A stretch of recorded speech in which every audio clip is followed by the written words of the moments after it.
할렐루야.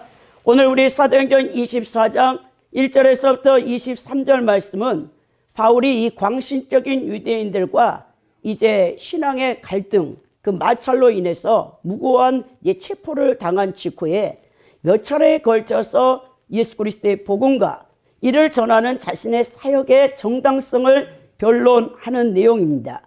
그는 이제 가이사의 법정에서 판결을 받기 위하여 미결수의 신분으로 로마로 떠나기 직전까지의 과정을 기록하고 있는 사도행전 21장 17절에서부터 26장 32절에 연속되는 부분이 되겠습니다. 자, 바울이 미결수의 신분으로 가이사라에 억류되어 있던 기간은요, 대개 AD 58년에서 60년, 약 2년간으로 볼 수 있겠습니다. 이 기간은 과거 바울이 3차에 걸친 전도여행을 수행하며 왕성한 선교활동을 하였던 AD 47년에서부터 이제 그 57년에 비하면 이 모든 외부적인 선교활동이 사실 이 중단된 휴식기라고 보이는 거예요. 하나님은요, 우리 각 사람을 들어 사용할 때가 있고요, 또 그 사람을 연단해서 더 성결하게 만드는 과정 가운데서 사역보다는 또 어려운 고난과 연단 속에 둘 때도 있다는 것을 이 바울의 이 사역을 보고 우리가 알 수 있겠죠. 오늘 이 본서의 저자인 누가가 이 시기에 있었던 유대 군종을 향한 이 바울의 변론, 사도행전 21장 37절에서부터 22장 21절이었죠. 또 사내들인 공회 앞에서의 변론, 사도행전 23장 1절에서부터 10절 말씀에 이어서 오늘은 가이사라의 이 총독인 벨리스 앞에서 변론을 하는 내용입니다. 더 나아가서 이제 벨리스 총독 이후에 베스도 총독 앞에서도 변론이 있거든요. 사도행전 25장 6절에서부터 10절에 기록되어 있고, 더 나아가 아그리빵 앞에서도 변론을 합니다. 사도행전 26장 1절에서부터 29절을 이제 길게 다루면서 계속해서 바울이 핵심, 이 권세자들 앞에서 바울이 복음을 전하는 거예요. 바울의 여러분 복음의 핵심이 뭐였죠? 십자가 부활이라는 것이죠. 그래서 여러분 우리 기독교의 핵심 교리 사상은 십자가 부활입니다. 우리가 이것을 분명히 해야 할 것입니다. 이런 바울로 하여금 당시의 제국의 수도인 로마까지 가서 황제 가이사 앞에서 로마 시민권을 가진 자이기 때문에 황제 앞에서 여러분 완전한 판결을 받는 그 과정 가운데서 계속해서 이제 식민지의 총독들 앞에 자신이 죄인이 아니라는 것을 본인이 이 변론을 하면서 복음을 증거하는 바울의 모습을 본다는 거죠. 왜 이렇게 바울이 이 변론이 많은 장을 할애하고 있는가? 이 의사 누가가 사도행전의 저자잖아요. 그 목적이 있습니다. 이 사도행전이 쓰인 목적이 뭐냐면요, 초대교회에 이 복음의 정당성을 만천하에 공개적으로 선포하는 이제 기회를 갖기 위해서, 지금 이 당시가 이 로마의 모든 속국 아래서 이제 식민지거든요, 팔레스틴 땅이. 그리고 더 나가서 초대교회는요, 어마어마한 박해를 받게 돼 있어요. 그래 정말 하나님께서 이 박해 가운데 바울 사도의 이 서신을 통해, 그러니까 누가를 통해서 이 바울의 이 사도행전이 성령행전이잖아요. 성령의 권능을 통해서 가는 곳곳마다 교회를 세우며 또 하나님의 나라를 확장해가는 이 바울의 사역을 통해서 예수 그리스도가 진정한 메시아, 그것을 전하기 위해서, 그래서 초대교회 당시에 본서의 1차 족자들, 초대교회 성도들이겠죠. 이제 로마의 갖은 박해와 고난 가운데 처하였지만 바울 사도의 이 변론을 힘입어서 그 고난과 박해를 능히 이기고 승리할 것을 여러분 목적으로 해서 누가가 이 사도행전에서 바울의 변론을 길게 여러분 서술했던 것을 볼 수 있다는 거예요. 오늘 말씀을 통해서 저는 여러분들과 함께 성도들이 처해 있는 힘든 상황을 이 극복하는 이 자세, 그리고 더 나아가 신앙생활의 승리를 어떻게 하면 할 수 있는가를 함께 여러분들에게 나눠보고자 원합니다. 여러분들과 함께 세 대지로 이제 말씀을 나누는데요. 첫째는 예수 그리스도를 믿는 성도들은 반드시 박해와 고난을 받게 되는데 그것을 두려워하지 말라라는 것입니다. 더 나아가서 이 바울 사도가 자신이 사랑과 하나님 앞에서 거리낌 없는 양심으로 신앙생활을 했다라는 것을 10절에서부터 16절에 그가 여러분 변론하죠. 더 나아가 죽은 자의 소망, 우리 믿는 성도들에게 가장 큰 소망은 죽음이에요. 죽음은 육체를 벗는 순간 우리는 죄와 마귀로부터 완전히 벗어나 우리의 영체가 천국으로 들어가기 때문에 더 나아가서 우리 여러분 믿는 성도들의 죽음은 예수님이 다시 이 땅에 불러서 심판하러 오실 때, 역사적인 종말을 맞이하게 될 때 첫째 부활에 동참하는 부활체의 몸을 입기 때문에 우리 믿는 성도들에게 죽음은 여러분, 그리고 더 나아가 부활은 우리 그리스도인들이 모두 이 땅에서 인내하며 그것을 소망하며 살 수 있도록 우리에게 힘을 주고 있다는 것을 17절에서 23절에 바울이 말하고 있다는 것이죠. 여러분, 우리는 이 땅에서 잘 먹고 잘 사는 모든 타 종교와 사람들이 추구하는 그런 여러분 저차원적인 신앙생활이 기독교의 신앙이 아닙니다. 기독교는요, 현세를 뛰어넘어서 천국을 바라보며 오직 하나님을 향한 소망 안에서 신앙생활을 해야 한다는 것이죠.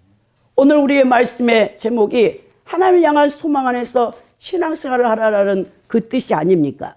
오늘 바울이 자신의 그 사역 가운데 받게 되는 이 고난과 박해를 통해서 더 나아가서 그가 신앙생활을 승리할 수 있었던 이유가 하나님과 사람들 앞에서 거리낌 없는, 양심에 거리끼지 않는, 그가 정말 하나님 앞에 성결하고 거룩한 삶을 살았다는 것. 더 나아가서 그는 죽음도 두려워하지 않아요. 왜? 부활을 소망하기 때문에. 그래서 우리도 정말 이 크리스찬들이 이 말세지 말에 이제 우리가 정말 종말이 눈앞에 다가오는 이때에 이 바울의 모습, 그 신앙을 본받아서 우리도 모든 이 신앙생활에 승리를 해야 된다는 것입니다. 먼저 여러분, 예수 그리스도를 믿는 성도들에게 받게 되는 이 박해와 고난이 1절에서부터 9절에 기록되어 있는데요. 이 바울이 가이사라 총독부로 송치된 지 닷새 후에 예루살렘에서 유대 종교 지도자들이 이 변사, 이 변호사거든요. 더둘로를 데리고 내려와서 이 바울을 정식적으로 이 벨릭스 총독 앞에 고소하는 걸로 시작됩니다. 이 더둘로의 바울 사도의 고소 내용은 다음과 같은데요. 먼저 더둘로의 고소는 총독 벨릭스에 대한 아첨의 말로 시작합니다. 그리고 이 더둘로는 더 효과적으로 바울을 공박하기 위해서 일단 총독의 이 마음에 환심을 사는 것이죠. 말로 그러니까 아첨하는 것이죠. 자, 그래서 이 벨릭스가 이제 더둘로의 말에 귀를 기울일 때, 사실 여러분, 이 벨릭스 총독은요, 해방 노예 출신으로서 잔인하게 이를 데가 없는 사람이었어요. 그리고 사생활도 굉장히 문란한 자였습니다. 제가 지난 설교에서 이 사람이 로마의 공주들과 함께 3번이나 결혼을 하면서 신분 상승을 했다라고, 그래서 이 가이사라의 총독으로 부임해 왔다라고 여러분들에게 이미 말씀을 드렸잖아요. 로마의 역사가 타키투스에 의하면 이 벨릭스라는 자는 포악하고 음흉하며 노예의 마음을 가지고 왕의 권세를 누린 자라고 기록했던 것을 보게 된다는 거예요. 때문에 결국 이제 유대인들이 폭동을 일으켜서 벨릭스가 이제 로마 황제로부터 이제 소환을 당해가지고 결국 그가 어떻게 죽었는지는 기록이 없지만, 그 유대인들이 벨릭스 총독이 자기 땅에서 물러났을 때 모두가 하나같이 환호하며 기뻐했다라는 그 기록이 요세푸스에 있다라는 거죠. 따라서 이 더둘로의 꾸며낸 강교의 말은 오직 벨릭스의 한심을 사기 위한 강교요 거짓이죠. 당시 법률 전문가요. 법률 전문가면 굉장히 많이 배운 사람이잖아요. 그리고 신분적인 지위가 있는 이 더둘로라는 사람이 바울을 3가지 제목으로 총독 앞에 정식 고소를 하는데, 바울이 이 고소당하는 이 내용이 3가지입니다. 첫째는 바울이 연병과 같은 존재라는 거죠. 이는 바울을 위험한 존재로 고소했는데요. 왜냐? 바울이 가는 곳곳마다 소요가 일어났기 때문이에요. 그러니까 이 바울을 소요죄의 선동죄로 고소한 겁니다. 여러분, 이 더둘로의 이 고소는요, 이 로마 제국 내 평화를 유지를 가장 중요하게 여긴 로마 정부의 정책에 방귀를 든 국가 전복제에 해당하는 거예요. 로마가 엄청난 이 대제국을 거느리고 있었는데 속국을 만들어서 전쟁을 통해 용병들, 게르만족이라 이런 용병들을 들여와서 전사를 만들어 가지고 이 모든 길은 로마로 통한다 할 정도로 로마가 길을 닦아서 빠르게 여러분 세계를 제패한 이 패권 국가였는데, 로마가 이 속국을 다스릴 때 가장 중요하게 여기는 것은 평화 유지예요. 팍스 노마나락에서 힘으로 다스리는 이 나라를 국가 이념으로 추구했는데, 만약 로마의 이 평화를 깨는 국가 전복제를 여러분 어기는 자가 십자가형의 사형을 받게 돼 있어요. 그래서 여러분 예수님도 억울하게 그렇게 우리를 대속하게 오신 예수님이 로마의 이 법에 의해서 사형을 받았잖아요. 국가 반란죄를 일으켰다라는 그 모함을 받아서 자기 동족 유대인들에 의해서 말이에요. 빌라도 총독이 여러분 그것을 승인함으로 말미암아. 오늘 마찬가지예요. 이 더들로라는 이 변호사가 무고한 이 바울을 고소하는데 국가 전복죄를 첫째 여러분 해서 고소했고, 두 번째는 나사렛 이단의 개수라. 나사렛 이단의 개수. 여러분 로마는요 종교 관용 정책을 썼어요. 식민지마다 왜 원래 로마 국가는 다신교예요. 다신교 국가인데 우상을 숭배하는 나라인데, 그리고 더 나아가 황제의 가이사를 신으로까지 높이는, 큐리오스로 높이는 그런 여러분 다신교 국가인데, 이 속국마다 이 종교를 관용해 줬어요. 지금 팔레스틴 땅의 종교 관용 정책에서 유대 종교만 인정한 겁니다. 근데 유대인들은 끊임없이 로마를 여러분 힘들게 해요. 그 팔레스틴 땅에서는 끊임없는 여러분 소란죄가 나오고 막 이 메시아라고 거짓 메시아들이 나와서 막 400명씩 병사를 거느리고 이제 국가를 그 속국을 있는 이 팔레스틴 유대 땅을 회복시키려는 그런 많은 게릴라전 혁명이 많이 일어났군요. 굉장히 골치 아파. 근데 그들을 딱 그 로마 제국에서 이제 그 소요를 죽일 수 있는 게 뭐냐면 이 유대 종교를 인정해 주는 거예요. 그들은 우상 숭배하지 않잖아요. 십계명에서 나 외에 다른 신을 섬기지 말라 했기 때문에, 그래서 이제 이 유대교만 종교 관용 정책으로 섬길 수 있었습니다. 그냥 자유롭게. 그런데 여기에 나사렛 이단의 개수라는 자가 나온 거예요. 여러분 예수 그리스도께서 여러분 이 이단의 개수라고 하는 목적으로 유대인들이 잡아 죽였잖아요. 이는 얼핏 종교적인 무인죄인 것 같지만 실제 이것도 바울을 반란죄로 고소하는 내용입니다. 당시 유대인은 스스로 메시아라는 자들이 많이 나타나가지고 반외세적, 반로마적을 외치면서 유대 민족은 곧 하나님께 선택받은 선민 사상으로서 민족의 호군을 깨우쳐야 된다 해서 로마의 방귀를 들고 폭동이나 로마 병사들에게 쿠데타, 게릴라전을 많이 일으켜서 고통을 로마에게 주었거든요. 그러니까 바울을 역시도 일전에 스스로 메시아 왕으로 자처했다가 처형된 나사렛 예수의 사상을 계승한 나사렛 땅의 우두머리로 유대인들을 선동하여 지금 이 로마를 반역하려 한다는 죄로 지금 두 번째로 더들로가 고소합니다.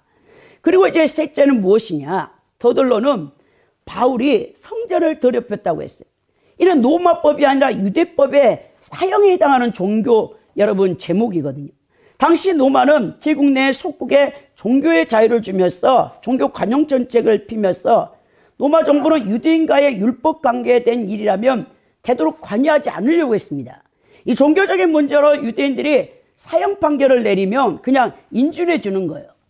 이 유대는 이 사내들인 공회의 72인이 정교 이제 하나의 원칙 아래서 바로 대제사장 그리고 그 밑에 있는 바리새인들과 서기관들로 72명이 구성된 이게 이제 협약체하고 마찬가지예요.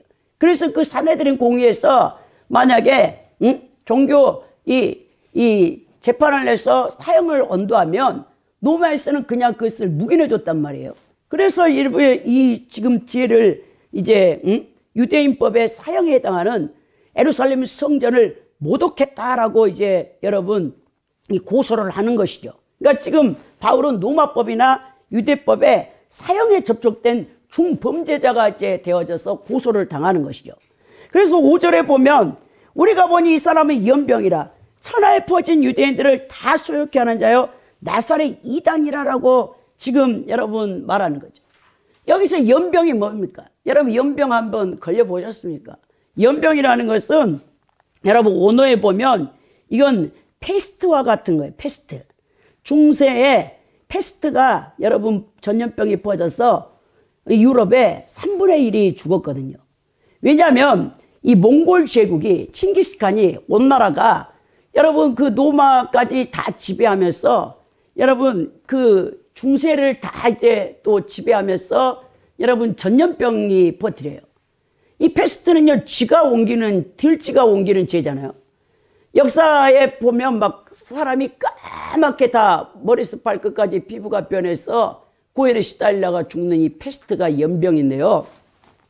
여러분 사실 이 전염병은요 이 인종들 간의 교류가 있을 때마다 이제 나와요. 역사상 보면. 그러니까 여러분 또 백인들이 인디언 원주민들을 식민지화했었잖아요.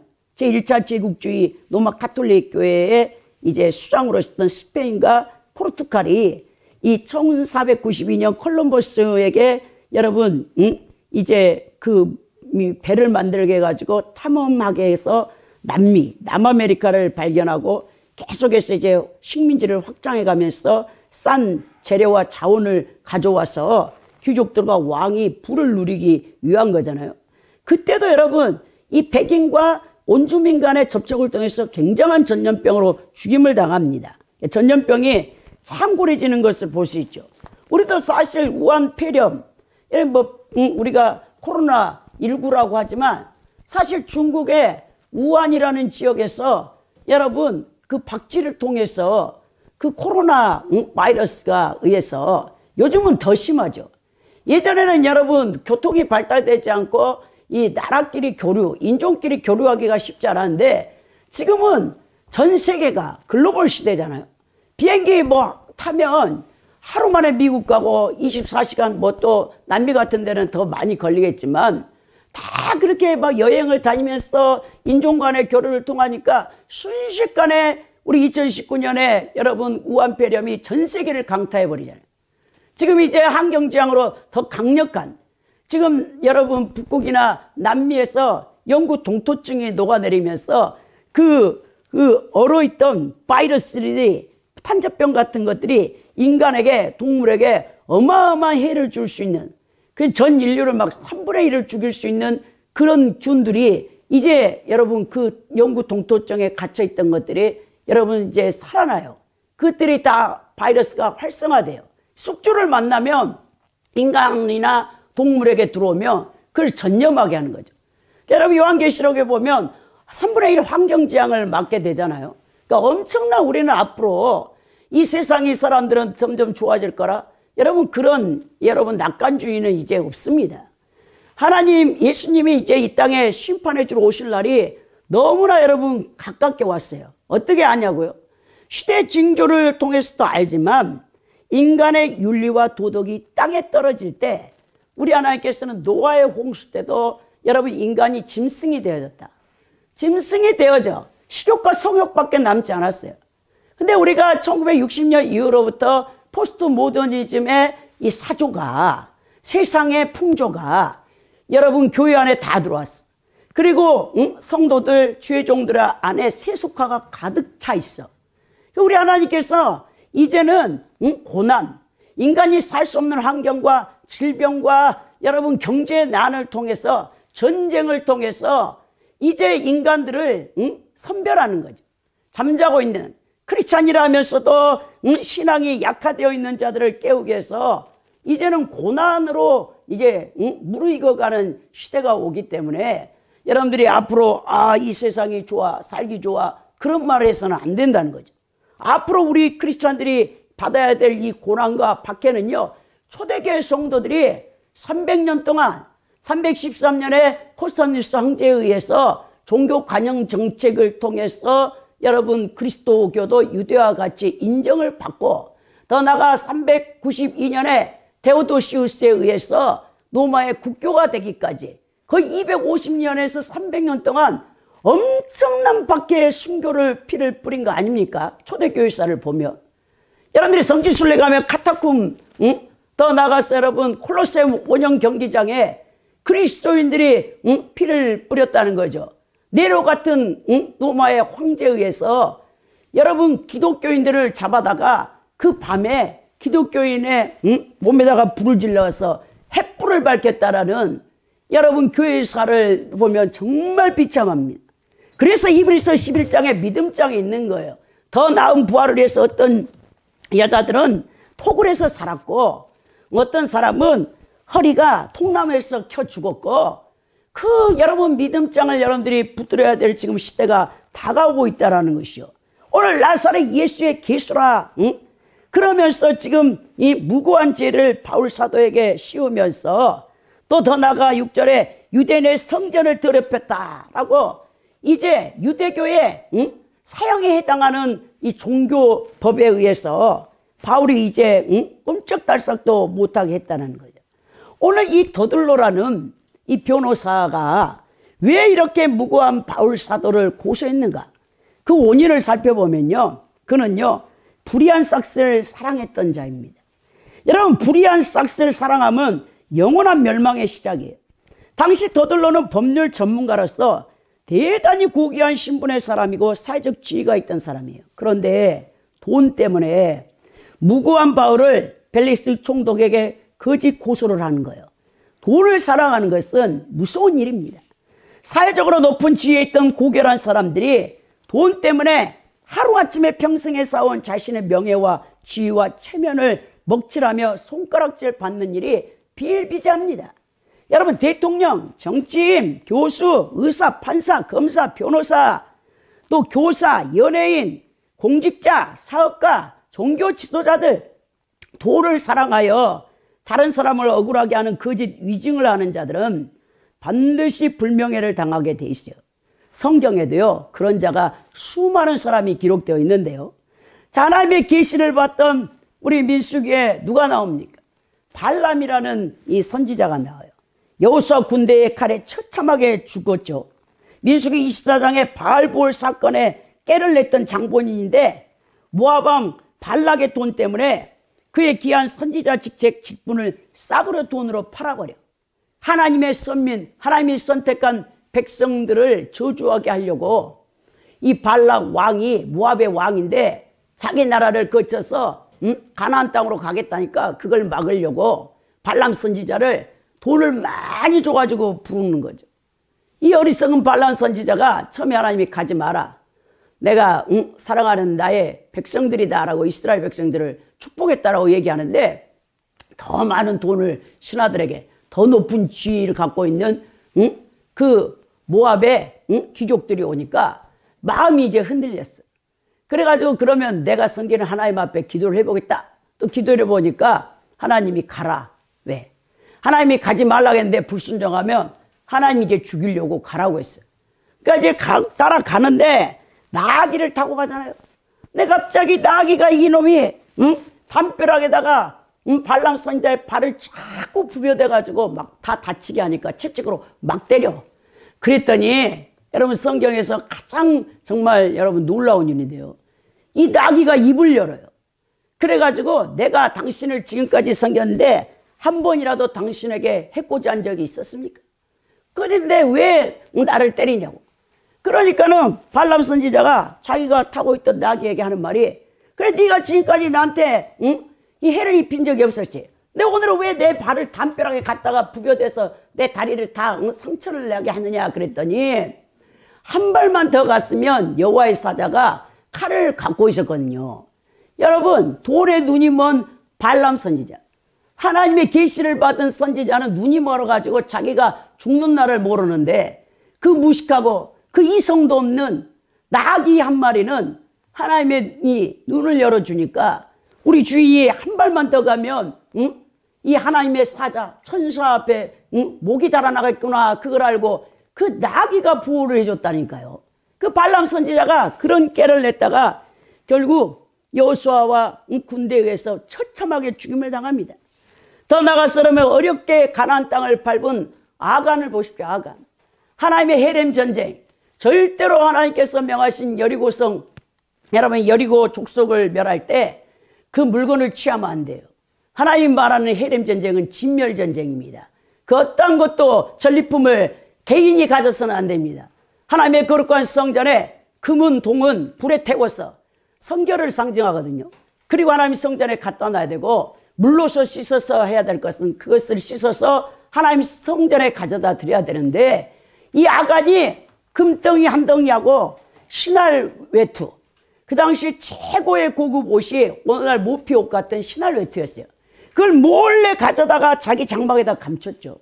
그리고는 이제 여리고성과 비교도 안 된 조그마한 성 아이성을 점령하러 갔는데 거기서 이스라엘 백성이 46명이 죽임을 당했어요. 그래서 지도자 여호수아가 하나님 앞에 부르짖으면서 이게 어찌된 일입니까 하니까 내가 전에 명했던 여리고 성을 함락시킬 때 헤렘 전쟁을 멸할 거면 내 것을 훔친 자가 있다. 제비 뽑기 하니까 아간이 뽑혔어요.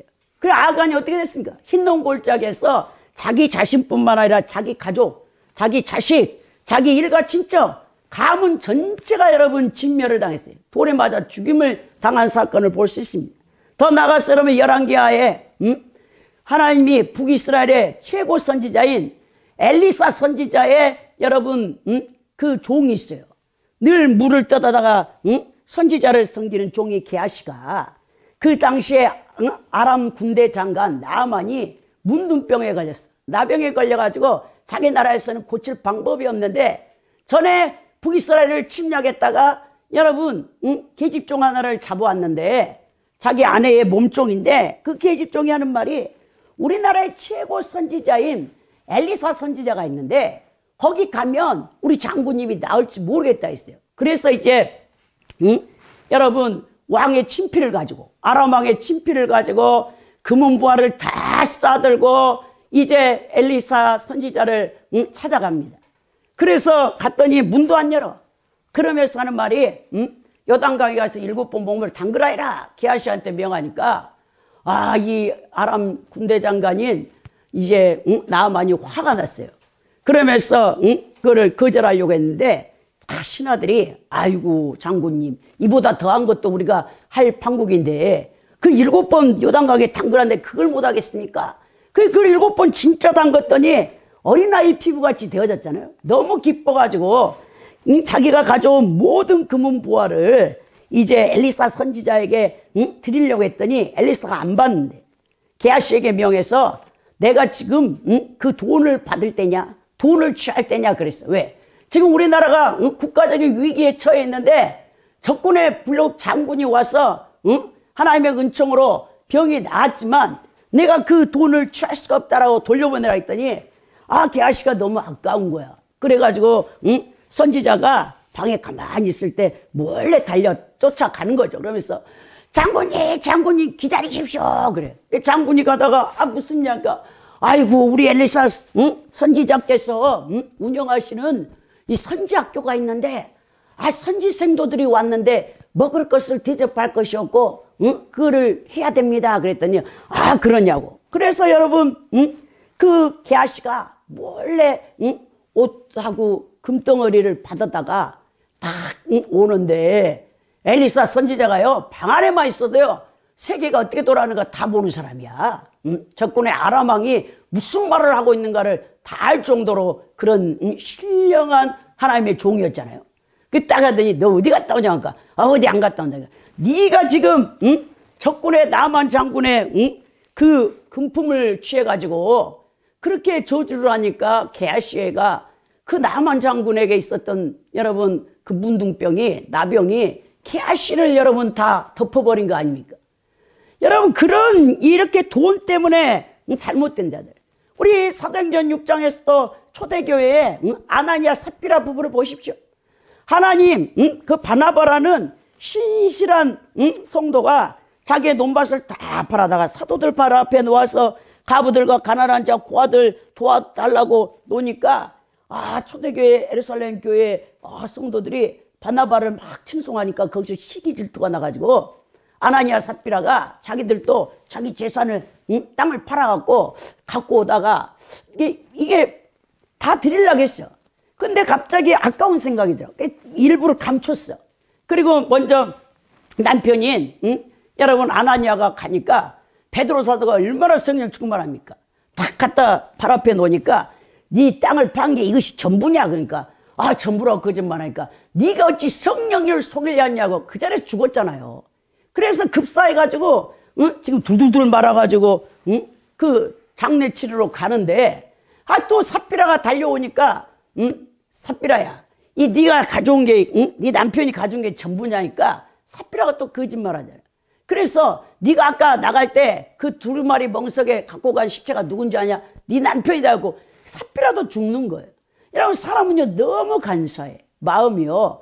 성령님이 감동이 따왔어. 하나님이 어떤 헌금을 이렇게 감동을 준단 말이에요. 근데 인간은요 바로 감동 왔을 때 하나님 앞에 안 드리면 변해.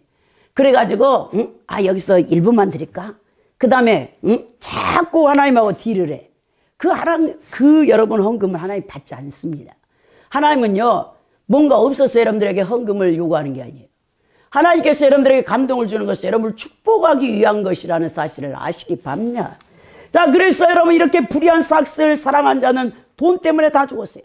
불의한 돈 재물을 사랑하여 평생에 쌓은 명예를 하루아침에 잃게 되는 어리석은 자가 너무 많다는 거예요. 여러분 돈을 사랑하면 명예뿐만 아니라 목숨을 잃게 됩니다. 가룟 유다를 보십시오. 은 30냥에 자신의 구원자요 3년 6개월을 쫓아다닌 스승이요 메시아인 예수님을 로마의 병사들에게 팔아버린다는 거예요. 그리고 그 비참한 처해가 어떻게 됐죠? 나무에 목이 매달아 죽은 후 떨어져 창자가 터져 나와 여러분 그런 비참한 죽음을 맞게 됐다는 거예요.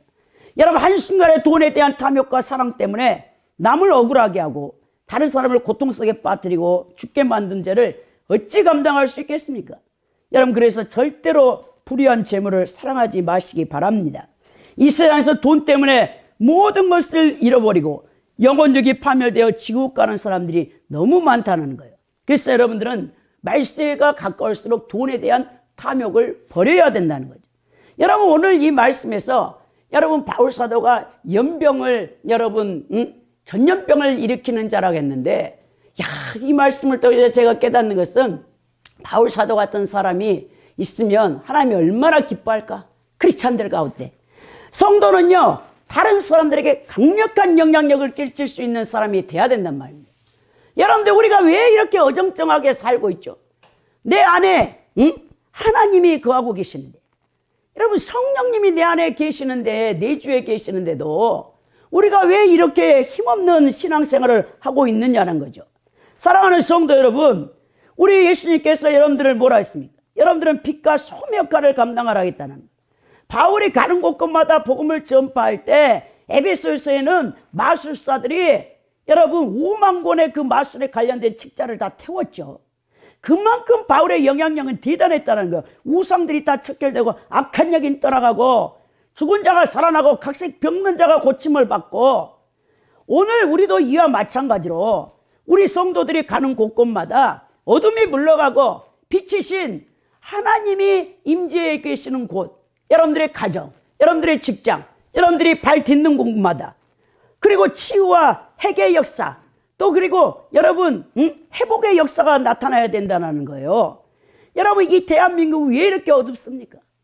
여러분 예수 그리스도를 믿는 크리스찬들이 진짜 하나님 앞에 거룩하게 구별되어 산다면 빛과 소금 역할을 감당하면 여러분 이 대한민국에 어둠이 떠나가고 빛이 임하고 정말 이 나라가 살기 좋은 나라 하나님 공의와 정의가 실현되는 나라가 되지 않겠습니까?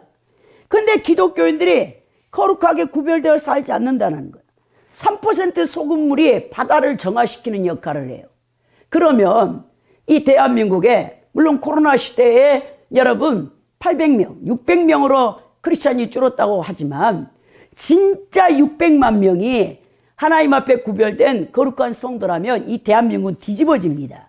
어떻게 대한민국이 부정부패와 거짓과 불의의 공화국이 되어 범죄 국가가 될 수 있겠습니까? 기독교인이 거룩하게 구별되어 살고 있지 않다라는 증거란 말입니다. 왜 우리는 이스라만한 존재들로 이 세상의 부유물처럼 세상에 속하지도 못하고 그렇다고 하늘나라의 백성으로 시민권자답게 살지도 못하고 사단에게 딱 농락당일 좋은 위치에서 어정쩡한 모습을 하고 있느냐는 거죠. 우리 성도들이 먼저 변화가 돼야 된다는 겁니다.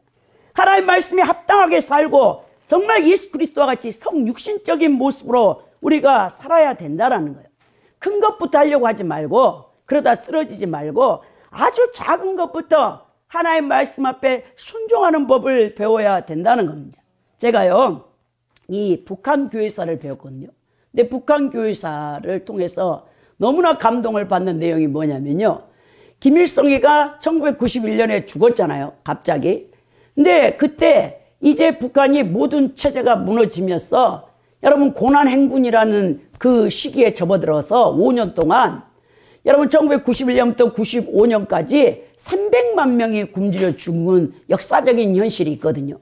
근데 그때 여러분 김일성 주체 사상 그것이 신의 자리에 올라가 있고 무신론들, 공산주의, 왜 종교는 아편이라고 해서 인간을 물질로 유물적 사관의 그 바탕을 둔 마르크스의 여러분 공산주의 혁명 아닙니까?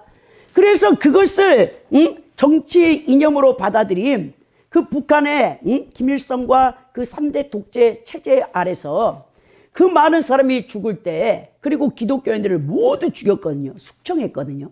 순교비가 어마어마하게 뿌려졌습니다.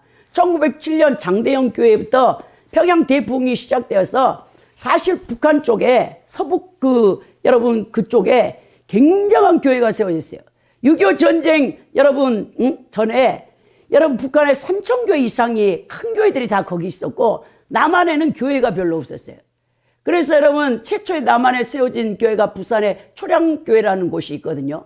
140년 된 지금 교회인데 제가 역사 탐방으로 한번 가봤는데 이 6.25 전쟁 때 피난 온 사람들이 와가지고 그 초량교회를 세워가지고 그렇게 됐는데 그 전에도 물론 세워졌지만 여러분 그걸 보니까요 다 죽였다고 했는데 그 고난행군 때 놀라운 것은요 그 나무 돌 밑에요 먹을 거 돈이요 그냥 다 놓여 있었대요.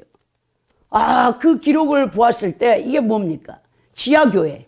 지금 북한에 여러분 그 탄압 가운데서도 40만 명이 정말 순교자적인 신앙을 지키고 있다고 볼 수 있거든요. 근데 세상에 그들이 죽어가는 자기의 북한 동포들, 자기 민족이 이웃이 죽어가는 것에 자기들도 먹을 것이 없지요. 그런데 자기 것을 다 내어서 나무 밑에 숲에 더 나가서 돈을 다 갖다 놔서 누구든지 그 지나가는 사람들이 가져갈 수 있겠다는 거예요. 저는 그걸 보고요 정말 북한에 40만 명의 지하교회 성도들이 진짜구나라는 것을 알게 되었거든요. 여러분 굶어 죽어가는 자신의 이웃을 보고도 그리스도인들이 외면하고 있다? 그 그리스도인이 아닙니다. 여러분 왜 하나님께서 우리를 부르셨죠? 에베소 2장 8절에서 10절에 보면 구원받은 백성들이 선한 일을 하게 하려고 우리를 부르셨다고 했어요. 입만 살아서 예수 믿으라고 떠들지 말고 진실로 사랑과 행함으로 선을 베풀어서 이웃들에게 감동을 지어서 복음을 전파해야 된다는 것입니다. 여러분 복음을 전파할 때 반드시 박해와 고난이 따르게 되어 있으나 결코 두려워하지 마시기 바랍니다.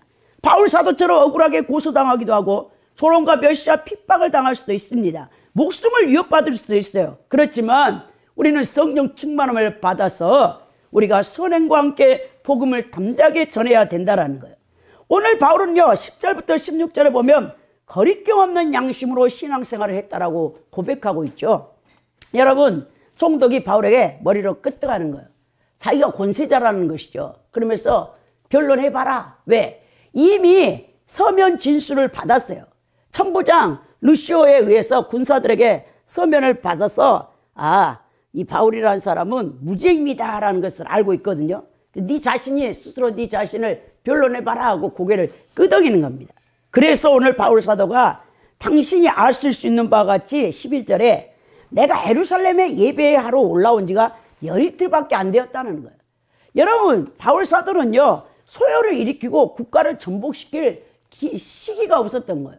그냥 2차 여러분 전도 여행을 간 다음에 5년 만에 다시 예루살렘에 와서 열이틀 13일 만에 잡혀가지고 지금 가이사라의 여러분 총독인 벨리스 앞에까지 온 거거든요. 그러면서 여러분 바울이 뭐랍니까? 나는 소요를 일으키지 않았다라고 얘기하면서 12절에 그들은 내가 성전에서 누구와 변론하는 것이나 해당 또는 시중에서 무리를 소동하는 것을 보지 못했다라고 얘기하잖아요. 나는 그런 적이 없다. 왜? 그렇다면 저들이 나를 반박해야 되는데 그럴 사람이 없다라고 바울이 자기를 변론하는 거예요. 그러면서 그가 내가 죄가 있다면 14절에 이걸 당신께 고백하는데 나는 그들이 이단이라고 하는 도를 따라 조상의 하나님을 섬기고 율법과 선지자들의 글에 기록된 것을 다 믿었다. 진짜 나는 나사렛 이단 길수로 유대인들이 부르는 그 예수 그리스도를 전할 때, 복음을 전파했을 때 그때에 엄청난 이제 소요가 일어난 것은 맞다라고. 그러나 내가 섬기는 예수 그리스도는 순수한 종교적인 메시아, 내가 섬기는 하나님이지 로마 국가를 전복시키기 위한 어떤 정치적인 당이 아니다. 나사렛 땅이. 그걸 지금 자기가 간증하는 거죠. 그러면서 15절에 그들이 기다린 바 하나님께서 향한 소망을 나도 가졌고 곧 의인과 악인의 부활이 있다라고 말합니다. 바울이 여기서 가장 초점을 주어서 여러분 변론하는 게 뭐냐면 이 부활을 얘기하고 있어요. 부활. 여러분 이 부활은 우리 크리스찬들에게 가장 큰 소망이 되는 것이잖아요. 바울은요 사실 다른 서신에서는 의인의 부활만 얘기해요. 근데 여기서는 악인의 부활까지 얘기합니다. 여러분 이 악인의 부활 이 무섭죠 사실. 여러분 우리가 이 모든 사람은 이제 예수님께서 백보자 심판을 할 때 하나님의 백보자 심판 마태복음 25장에 보면 오른편에 양들 왼편에 염소를 가르는 이 백보자 심판 때 여러분 의인 예수 그리스도를 믿고 제사함 받은 크리스찬들 기독교인들은 여러분 부활체에 머물고 영원토록 하나님과 생명연합을 통해서 새 예루살렘 성에서 사는 그런 영생을 누리는 부활이죠. 그러나 악인들의 부활은 여러분 지옥 형벌을 받기 위한 부활이에요. 여러분들이 유튜브 같은데 봤을지 모르지만 제가 어떤 한 유튜브를 봤는데 여러분 복합 통증 여러분 증후군이라는 게 있어요. 이 30살 먹은 청년이 군에 가서 훈련을 받다가 발목 하나를 삐었는데 그 군대는 마음대로 여러분 병원을 갈 수 없습니다. 그래가지고 그거를 방치하고 있다가 이게 나중에 온몸에 통증을 일으키는 복합 통증 증후군이 된 거예요. 하루에 마약성 진통제를 30개를 먹어야 견딜 수 있는 겁니다. 여러분 그런 것처럼 여러분 우리 몸에 신경과 이 근육이 흐르는 그 모든 곳에서 그 통증이 오거든요. 머리부터 발까지. 여러분 우리가 통증 없이 산다는 것 자체도요 행복이에요. 돈은 없다 해도 몸이 안 아픈 게 행복이에요. 사람들이 그러죠. 아 돈이 없으니까 나는 행복하지 않는 것 같아. 여러분 몸 아픈 거요 진짜 고통스럽습니다. 이 손가락 하나도 여러분 잘리면 얼마나 고통을 받아요. 근데 여러분 지옥의 형벌은요 이와 비교할 수가 없어요. 근데 지옥은요 이 지옥의 형벌을 우리 하나님께서 어떻게 여러분 계획하셨냐면 부활체의 몸을 입혀가지고 영원토록 여러분 죽지 않는 가운데 여러분 그 고통을 주겠다고 하셨단 말이에요. 이 거짓말이라고 생각합니까? 진짜입니다 여러분. 지옥은요 마귀와 악한 영들이 무시무시하게 그 지옥 간 영혼들을 괴롭히는 정말 사람으로 태어나서 지옥만은 가지 않아야 되는 거예요. 근데 오늘 바울이 이렇게 악인의 부활과 의인의 부활을 말하면서 16절에 말합니까? 나는 하나님과 사람에 대해서 항상 양심 없이 거리낌 얻기를 힘썼다. 왜? 여러분 그 지옥의 형벌이 있다는 거. 이 부활을 알고 있기 때문에 나를 이렇게 고소하는 아나니아 대제사장과 유대인들 그리고 그 변호사를 그 변호인 더둘로가 나를 무고죄로 지금 이렇게 고소하는 가운데 있는데 너희들 정신 차리라. 왜? 그 당시에 유대인들 가운데 사두개인들만 빼고 모든 유대인들은 부활을 알고 있거든요. 그러니까 그들에게 경각심을 지금 주는 거예요. 그러면서 바울이 죽은 자의 소망인 부활을 믿고 인내하는 그리스도인들에 대해서 신앙생활에 승리하도록 17절에서부터 23절에 말씀하고 있는데요. 그가 또 자기를 변론할 때 17절에 뭐합니까? 열흘 만에 내가 내 민족을 구제할 것과 재물을 가지고 왔다. 응? 왜? 오순절 절기잖아요. 만 20세 유대인 남자들은 1년에 반드시 3차례 6월절, 오순절, 장막절에 성전에 와서 그것도 맨손으로 오면 안 돼. 빈손으로. 자기 형편에 따라 예물을, 재물을 가지고 와서 하나님 앞에 제사를 드려야 된다는 것을 율법에 기록되어 있기 때문에 내가 오랜 동안 소아시아에 나가서 예수 그리스도를 복음을 전하고 있다가 우리 민족의 이 절기인 오순절 날이 되어져서 또 예루살렘 모 교회가 이 가난한 자들에 의해서 또 기근에 의해서 굶주려 있다는 것을 듣고 이방인 교회의 성도들의 구제헌금을 갖고 왔다라고 자기가 지금 자기 얘기를 하고 있는 것입니다.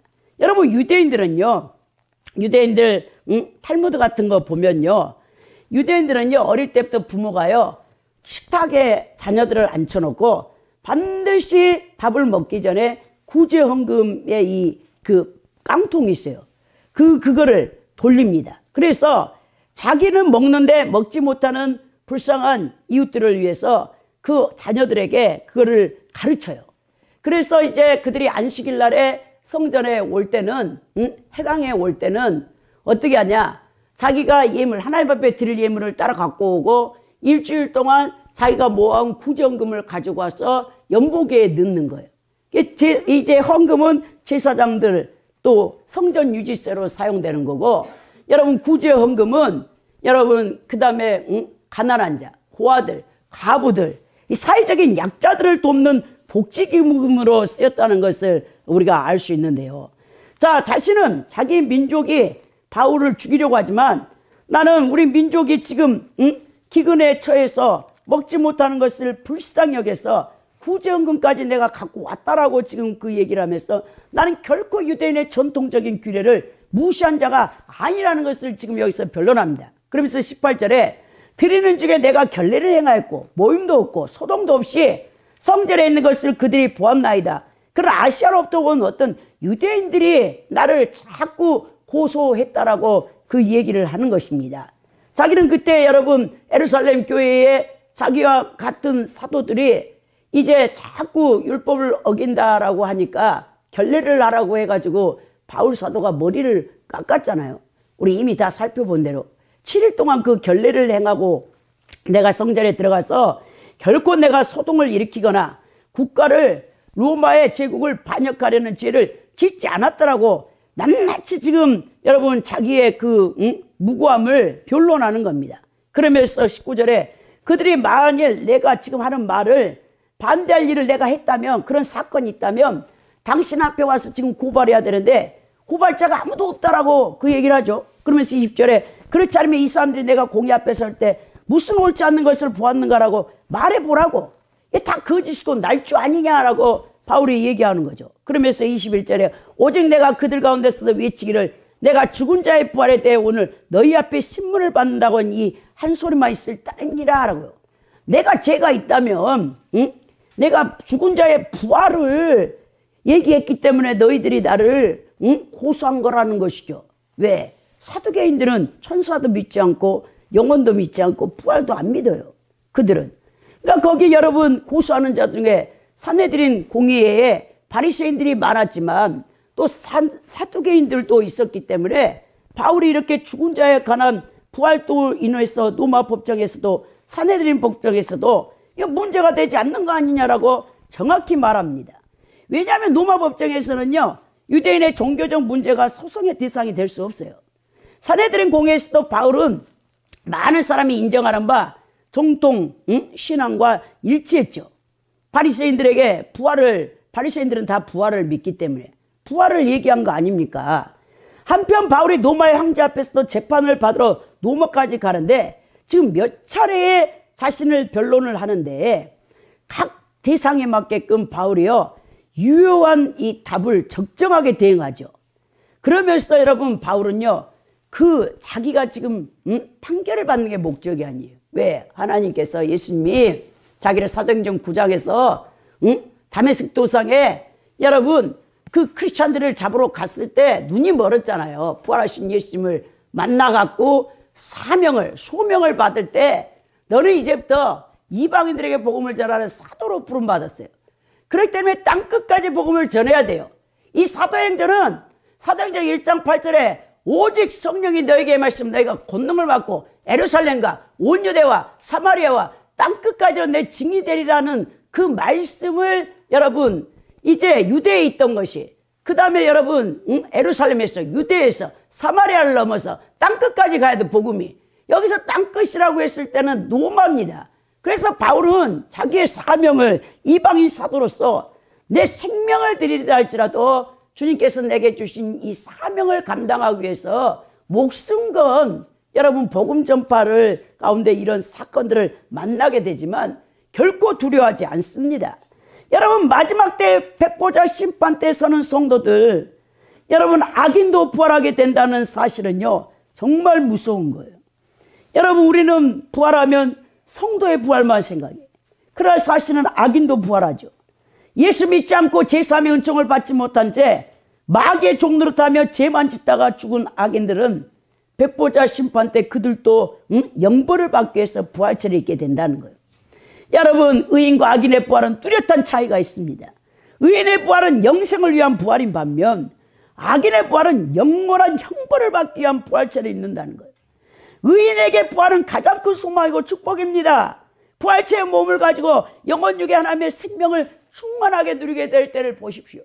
어제는 제가 여기서 설교를 딱 준비하고 있는데 우리 시골에 있는 남동생이 저에게 딱 전화를 해가지고 우리 천국 가신 박순동 권사님이 꿈에 나왔는데 그리고 앞으로 자신에게 되어질 일들을 다 계시해 줬다고 그 얘기를 하면서 세상에 어머니가 와서 자기를 안아줬는데 이 세상에서는 그런 향기를 맡을 수가 없다는 거예요. 그 향기는요 이루 말할 수 없다는 거. 어디서 그 향기가 아무리 아름다운 꽃에서도 그런 향기가 나지 않는데. 그래서 내가 우리 남동생 보고 그건 천국의 향기야. 천국에서는 그런 놀라운 향기가 있어. 왜 바울이 우리에게 그리스도의 향기가 되라 했죠? 우리 모든 믿는 크리스찬들에게 너희는 그리스도의 대사요, 그리스도의 편지요, 그리스도의 대사가 그리스도의 향기가 돼야 된다겠죠. 우리 지금 주보 앞에도 여러분 그리스도의 향기라는 너희는 그리스도의 향기라 고린도전서 2장 15절에서 이렇게 나와 있는 것을 보게 되는데 그리스도의 향기가 우리 안에서 나와야 되는데 우리는 악취가 나와. 우리 안에는 이 질서노나 사망의 냄새가 나와. 여러분 지옥의 냄새 맡아봤습니까? 저는 악한 영을 다루기 때문에 안수할 때 어떤 사람이 이제 이 악령이 빠져나올 때 이루 말할 수 없는 지옥의 사망의 냄새가 막 나와. 얼마나 역겨우니 그냥 토해버릴 것 같아. 아주 개욱질이 나왔어. 제가 이제 여러 명을 안수하면서 그런 걸 많이 느꼈는데요. 죽음의 사망의 영이 빠져나올 때요. 여러분 견딜 수가 없습니다. 그 지옥의 이 사망의 냄새. 여러분 악인에게 있어서 부활체를 입는다는 것은 견딜 수 없는 고통 속에서 차라리 죽기를 원해도 죽지 못하는 형벌이란 말입니다. 악인은 부활과 함께 영원토록 이 고통을 받게 돼 있어요. 이건 저주스러운 부활, 심판의 부활이죠. 우리는 이러한 악인들이 받게 될 부활을 알고 있기 때문에 때를 얻든 못 얻든 복음을 전파해서 영혼들을 살려내야 된다는 거예요. 왜 우리는 영혼 구원에 힘을 쓰지 않는 것입니까? 입을 때를 얻든 못 얻든 복음을 전파해야 되는데 다 우리는 짓지 못한 벙어리가 돼 있어. 왜? 하나님의 그 능력이 없기 때문에, 하나님의 권능이 우리 안에 없기 때문에. 여러분 그것을 회복해야 된다면 크리스찬들은 요한계시록 20장 13절 14절에 바다가 그 가운데서 죽은 자들을 내어주고 또 사망과 음부도 그 가운데서 죽은 자들을 내어주매 각 사람이 자기 행위대로 심판을 받고 사망과 음부도 불못에 던지오니 이것은 둘째 사망 곧 불못이라고 되어 있다라는 거예요. 그것을 다 듣고 있던 벨릭스가 뭘 합니까? 바울의 변론을 모두 듣고 이 사건을 종교적 문제로 인식하고 무죄라는 것을 알았어요. 그러나 바울을 풀어주지 않습니다. 석방하지 않죠. 이런 고소자들이 유대 종교 지도자라는 점을 의식하면서 그들을 자극시키고 싶지 않았기 때문도 있었지만 유대 교회사를 쓴 요세푸스에 의하면 벨릭스가 바울이 이방교회에서 모아온 구제원금이 탐이 나서 바울을 여러분 이제 임시적으로 가둬놓고 그 돈에 대해서 그걸 뺏고자 원했다라고 그렇게 기록이 되어 있어요. 요세푸스에 의하면 여러분 이 바울이 이방 교회로부터 거두온 구제원금을 예루살렘 교회가 받아주지 않았다는 것입니다. 왜냐하면 이미 예루살렘 교회가 다시 유대교화 돼버렸어요. 유대교주의로 환원했던 거예요. 그 이방인들을 부정하게 여겼습니다. 바울이 가지고 온 구제원금을 받지 않았다라는 것이죠. 결국 바울의 구제원금이 어떻게 되었는지 밝혀지지 않고 있지만 결국 다시 유대화된 예루살렘 교회는 135년에 아라비아로 옮겨갔다가 그 역사적인 흔적이 사라져버렸어요. 그리고 바울이 세운 이방 기독교인들이 주도권을 잡은 교회에서 훌륭한 영적 지도자들이 많이 배출되어지면서 속사도 시대를 비롯해서 교부 시대가 되는 것이죠. 특히 알렉산드리아 동방 쪽에 훌륭한 교부들이 많이 배출되었고 에큐메니컬 7대 공회를 주도한 이 교부, 이 주교들이거든요. 다 알렉산드리아 교부들이 많았어요. 오리겐, 클레멘트, 아타나시우스나 갑바도기아 세 교부, 이 모두는 헬라 철학을 공부했기 때문에 이 이단들을 여러분 디펜스, 방어를 하기 위해서 이들이 논리적, 합리적, 이성적인 학문이 발달해서 그것을 디펜스하는 것을 보게 되는데 항상 신학적인 싸움은 이단이 속출하잖아요. 그럼 알렉산드리아의 헬라 철학을 알고 있는 주교들이 그리고 안디옥 주교들 간에 싸움이 붙었던 것을 보게 됩니다. 그런데 그것을 로마 황제가 주관하여서 공의회를 개최하여 이단과 정통을 가려냈죠. 그것이 여러분 에큐메니컬 7대 공의회예요. 칼케돈을 비롯해서 이제 우리가 콘스탄티누스, 또 그래 니케아부터 시작해서 칼케돈, 에베소 공의회, 다 이게 이 7대 공의회가 그렇게 해서 이제 디펜스를 이단을 방어했던 것을 보게 되는 것입니다. 결론적으로요, 예수 그리스도를 믿는 성도들이 여러분 성도 진짜면 진짜 박해를 받게 돼 있어요. 고난을 받게 돼 있어요. 가짜들은요 고난 안 받아요. 눌룰랄랄입니다. 이 땅에서 예수 믿는데 고난도 없고 세상 사람보다 더 잘 먹고 잘 살면서 세계 여행 다니면서 놀기에 바빠 여러분. 그러나 진짜 크리스찬들은요 복음 전해 보세요. 이 세상의 임금인데요 마귀가 가만히 둡니까? 복음 전하는 사람은요 세상에 마귀의 필드에 나가는 거예요. 엄청난 마귀의 불화살을 받게 돼 있습니다. 박해, 고난, 그리고 예수 믿지 않는 또 믿어도 믿음 없는 형제 자매들에게 얼마나 박해와 고난을 받는지 모릅니다. 그런 것을 두려워할 필요가 없다는 거죠. 더 나아가서 거리낌 없는 양심으로 신앙생활을 해야 된다는 거. 왜? 나를 지켜보고 있는 분이 누구냐? 불꽃 같은 눈동자로 하나님이 나를 지켜보고 있기 때문에, 또한 사람들이 나를 보고 있기 때문에 내가 그리스도의 향기와 편지와 대사가 돼야 돼. 빛과 소금 역할을 감당하는 자들이 돼야 돼. 그래서 내가 가는 곳보다 어둠이 물러가고 우상이 타파되어지고 양심이 하인맞은 자들이 도덕적으로 윤리적으로 무너진 자들이 살아나고 그런 역할을 여러분들이 해야 된다는 거예요. 더 나아가 죽은 자의 소망인 부활을 믿고 여러분 인내하는 그리스도인들이 돼야 된다는 것입니다. 여러분 부활을 잊게 된다는 거 엄청난 거예요. 사실 우리가 그것을 알고 있다면 왜 우리가 어정쩡한 신앙생활을 하겠습니까? 정말 딱 부러진 신앙생활을 해야죠. 그래서 하나님이 인정하는 우리 하나님께서 기뻐 받으실 만한 우리 열방성교의 성도들이 되어지고 여러분들은 오직 하나님을 향한 소망 안에서 이 땅에서 승리하는 신앙생활을 할 수 있기를 예수 그리스도 이름으로 축원드립니다.